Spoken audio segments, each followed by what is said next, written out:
Shenda Mtita TV. Shenda Mtita TV. Shenda Mtita TV. Rafiki namba moja wa burudani na michezo. Rafiki namba moja wa burudani na michezo. Yes bwana mtazamaji wa JNDR Mtita TV, rafiki namba moja burudani na michezo. Mimi naitwa Christopher Beda, mwana Janduro, na nyuma ya kamera ni AP Classic Wear. Muli bwanchi popote pale mlipo, bila shaka mko salama salmini. Naam, kulia kwangu ni mchambuzi mwana michezo kutoka nchini Tanzania. Huyo si mwingine ni Justin Kesi. Niko naye hapa tuzungumze mawili matatu katika yale ambayo yanaendelea katika ulimwengu wa soka nchini Tanzania na nje ya mipaka ya Tanzania. Lakini kwa leo hii tunazungumzia hapa Tanzania. Naam, kaka Kesi, uko salama kabisa?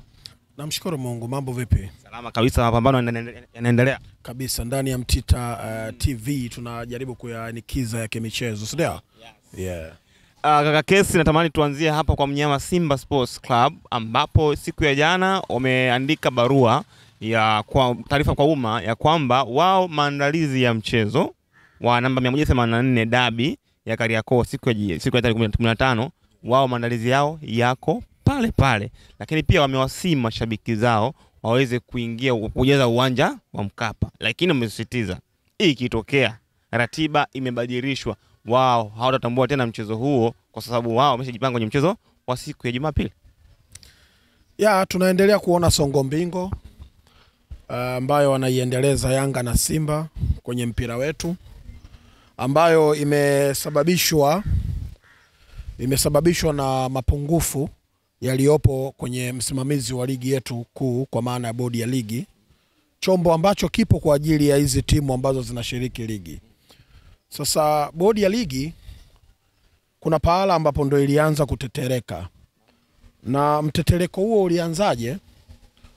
Walipokubali kuto kufuata utaratibu na kanuni ambazo wamejiwekea wao wenyewe za kuendesha ligi yetu hii.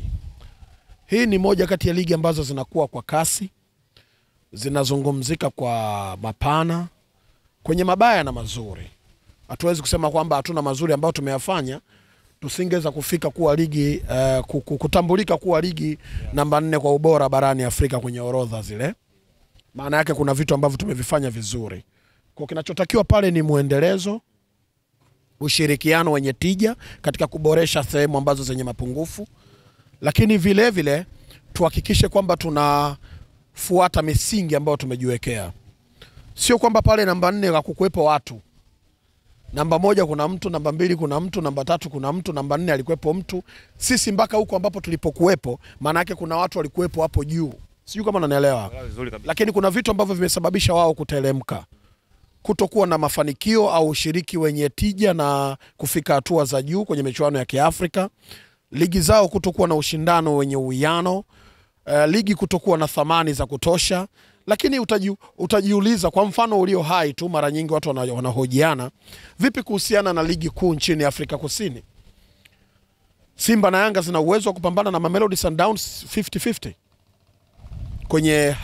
kwenye hali ya kithamani, uwekezaji, ushindi. Ndio maana mabingwa AFL, michuano mipya kabisa yenye thamani barani Afrika, kuweza kufika finali ya klabu bingwa barani Afrika. Ni mabingwa wale pia, kumbuka, wa klabu bingwa barani Afrika, wenye uwezo kununua mchezaji kutoka Amerika ya Kusini kwa thamani ya bilioni 10 na umeelewa sasa haya yote haya lazima uyafikirie. Kwa nini walikuwepo juu na leo hii wewe uko juu yao? Lakini ukiangalia uendeshwaji wa zawadi yao, mshindi wa kwanza, jinsi ambavyo ligi yao ina thamani, angalia miundombinu yao, utaratibu wa uendeshwaji wao wa ligi. Kwa hivi vitu ukivitazama unatakiwa ushtuke kwamba hiki ninachokifanya saa hii kinashabihiana na ligi namba 4 kwa ubora barani Afrika. Kwanza hapo ndo kilio kinatakiwa kianze. Sasa tayari ligi bodi ya ligi ikiweza kujiuliza maswali hayo ambayo yanahitaji majibu mepesi tu, kwamba hapa nilipo natakiwa nipalinde kwa kiwango cha hali ya juu ili nifikirie kesho kutwa kupanda juu zaidi, lazima bodi ya ligi ione tija ya kubadilisha yale mapungufu ambayo walionayo. Tumetoka kwenye maeneo ya ratiba, Tulikuwa na maeneo ambayo watu walikuwa hawawezi kutoka kituo A kwenda kituo B kwenye mchezo. Wachezaji walikuwa wana uhakika wa mishahara. Leo hii ligi yetu inatazamika kupitia Azam TV. Leo hii kuna sponsor, mabenki yameingia, si ndio? Sasa haya yote ni tija ambayo mtakao myafikirie kama bodi ya ligi. Hii safari ambayo tulioianza na hiki ambacho tunadeliver saa hii kina uwiano. Haya yanayoendelea yatatuchafua kwa sababu Kenya alikuwa juu yetu. Wako wapi leo hii? Kameruni wako wapi? Nigeria wako wapi? Kongo tu hapa kina TP Mazembe wako wapi? Wachezaji wao wa Kongo wako wangapi hapa walio bora? Tuna ngazi za wachezaji klasi ya Kongo. Kwa nini ligi yao iko juu yetu? Wa Nigeria tunaye Okajefa hapa, MVP wa Nigeria. Ngazi ya Nigeria kiulaya tunaifikia? Hapana. Ivory Coast tunao ma MVP, amepita Aziz Ki, kaja Pacome. Leo hii tunaye Jean Charles Ahoua. Una uwezo wa kubatu na Ivory Coast wewe? Mchezaji kwa mchezaji. Lakini ligi yao iko wapi? Sasa hiko ambacho wewe umeshakipata kitunze. Hakikisha unaenda nacho juu ili upande kwenye hizi ranki za FIFA ambazo baadaye zinakupa thamani. Umeelewa? Soka leo hii ni biashara ambao watu wamewekeza. Umeelewa? Mimi binafsi naamini hiki kinachoendelea ni upuuzi tu. Wala uhitaji kutumia nguvu kubwa sana. Mpunguzi ambao watu wamejisahau kwa sababu ya madaraka walionayo, kwa sababu ya nafasi walizonazo, wameshindwa kusimamia misingi. Mimi natoa ushauri wa bure, sio kwa kutumia nguvu. Hatujachelewa. Hatujachelewa. Kama tunataka tubadilike hapa, kwa sababu tayari watu wamekwisha kosea na imeshindikana haya kuyamaliza kwa kutumia busara, hekima na ustaarabu. Kwa sasa hivi hiyo ni utashi wa mtu. Kwa sababu kutumia busara ni utashi wa mtu. Ni hiari. Sio lazima, yani mwezi kunilazimisha niwe na busara. Ni utashi wangu tu. Sasa kama utashi wangu umeniambia siwezi kuwa na busara, nikaamua saa hii kuwa na maamuzi ambao ni magumu, kilichobakia sasa hivi watu wawajibike. Wajibike. Hakuna ubaya wala hawajachelewa. Tunakuwa tukirejea huu mfano hai tu. Aliyekuwa rais wa awamu ya kwanza baada ya uchaguzi mkuu nchi hii, umeelewa, kupita. Yani yeye baada ya kutoka Mwalimu Julius Kambarage Nyerere akafuata rais wa awamu ya pili ya Jamhuri ya Muungano wa Tanzania, ambaye amekwishawahi kuwa rais wa Zanzibar pia, Serikali ya Mapinduzi, ambaye mwanae leo hii ni rais wa Serikali ya Mapinduzi Zanzibar. Ndo baadaye tukapisha mwaka 95 uchaguzi mkuu wa kwanza wa vyama vya siasa. Ndo anaingia Mkapa. Maana namzungumzia hapa hayati Alhaji Ali Hassan Mwinyi. Huyu aliwahi kuwa waziri wa mambo ya ndani akiwa Zanzibar miaka ya 70 huko. Ikatokea machafuko, aka step down, uwajibikaji, aka step down.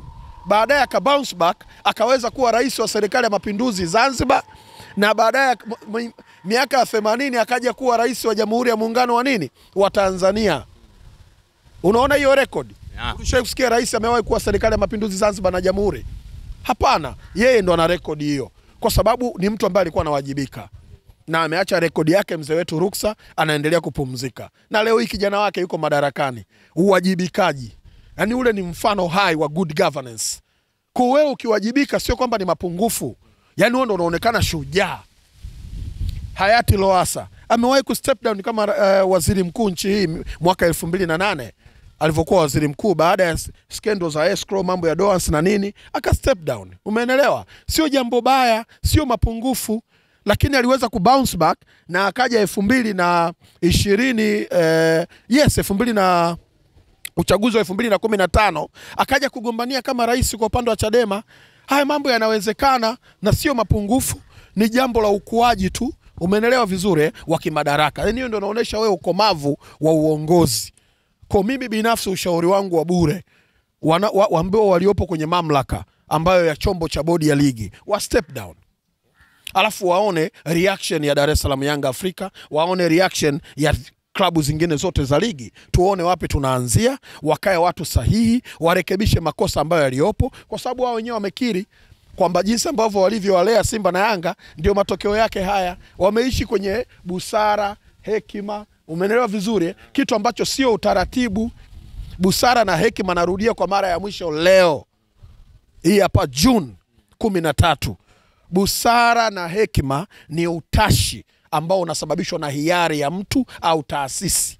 Taasisi na mtu, uongozi wa Dar es Salaam Yanga Afrika umekataa kutumia busara. Unataka utaratibu ufanyeje? Utumike. Maswali yao mepesi tu, wapewe sababu za msingi kwa nini mchezo namba 184 uliotarajiwa kupigwa Machi 8. We good? Machi 8 2025 kwa nini ulihairishwa? Very simple question. Hakuna majibu ambayo yatawafanya wao waridhie. Unaenda unapanga mechi nyingine. Huko ni kulazimisha busara itumike kwa mabavu. Yes, wewe ni kiongozi na unayeongoza chombo, lakini hicho chombo kinawaongoza hao wanachama wako baadhi hawajaridhika, kwa sababu ni mchezo ambao mwenyeji ni Dar es Salaam Yanga Afrika.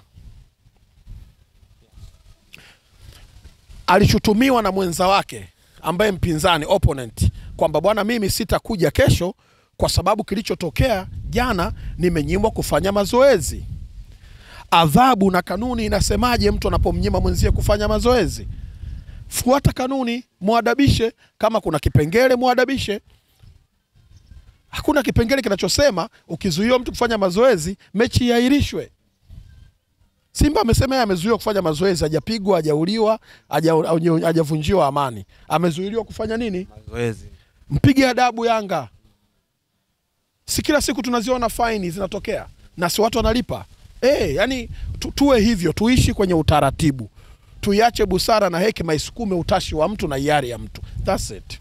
Inawezekana ukajiuliza, hapa ni wapi? Hapa ni Kisasa Dodoma, na hii ni Brand Hotel. Je, unatafuta mahali pa kukaa wakati wa weekend au safari zako za kikazi? Basi unapofika Dodoma, ichague Brand Hotel. Ni hoteli ya kifahari, chaguo kamili kwako, yenye mandhari nzuri ya kuvutia. Tunajivunia huduma bora ya malazi, chakula na vinywaji. Utapata free breakfast, free wifi, free swimming pool. Vyumba vyetu ni vya kisasa na vifaa vya kipekee vinavyofanya siku yako kuwa ya kufurahisha na yenye kumbukumbu nzuri. Pia tuna kumbi za kisasa kwa ajili ya shughuli mbalimbali na garden ya kupigia picha. Tunapatikana Kisasa, Dodoma, Tanzania. Fanya booking online kupitia booking.com. Wasiliana nasi kwa simu namba 0773467756. Email brandhotel14@gmail.com. Brand Hotel, tunaamini kwenye ukarimu na huduma bora.